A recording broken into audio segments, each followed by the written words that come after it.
হবিগঞ্জের medical college দিয়ে যদি মানগত অভিযোগ থাকে মান বৃদ্ধি করুন, তবে যদি কোনো হতাকার ডিসিশন নেন আমরা হবিগঞ্জকে সারা বাংলাদেশ থেকে বিচ্ছিন্ন করে দিব।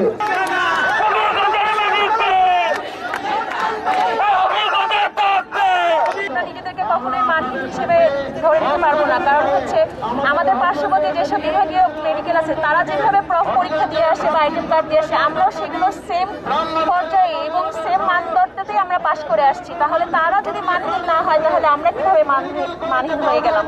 আমরা সরকারকে ঈদের আগে এই মেসেজটা দিয়েছি, যদি আমাদের মেডিকেল কলেজ নিয়ে কোনো ষড়যন্ত্র হয়, বন্ধের কোনো ষড়যন্ত্র হয়, আমরা এর থেকে তীব্র আন্দোলন কর্মসূচি দিব এবং হবিগঞ্জ সিলেট মহাসড়ক যেটা আছে এটা লাগাতার অবরোধ দিব। অবশ্যই আমরা নিজেদেরকে কখনোই মানবিক হিসেবে ধরে নিতে পারবো না, কারণ হচ্ছে আমাদের পার্শ্ববর্তী যেসব বিভাগীয় মেডিকেল আছে তারা যেভাবে পরীক্ষা দিয়ে আসে বা আইটেম কার্ড দিয়ে আসে, আমরাও সেগুলো সেম পর্যায়ে এবং সেম মানদণ্ডতেই আমরা পাশ করে আসছি। তাহলে তারা যদি মানহীন না হয় তাহলে আমরা কিভাবে মানহীন হয়ে গেলাম?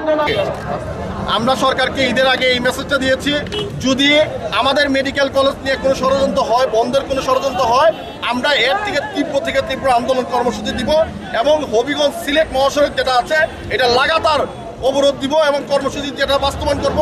আমাদের মেডিকেল কলেজ রক্ষা করতে যা যা কর্মসূচি দরকার সে ধরনের কর্মসূচি সম্মিলিত হবিগঞ্জবাসীকে নিয়ে আমরা কর্মসূচি দিব। এই মেসেজটুকু সরকারকে দিচ্ছি, যদি ফার্দার তারা এর থেকে বাড়াবাড়ি করে আমরা এর থেকে চরম বাড়াবাড়ি করবো, এর খেসারত কিন্তু সরকারকে দিতে হবে।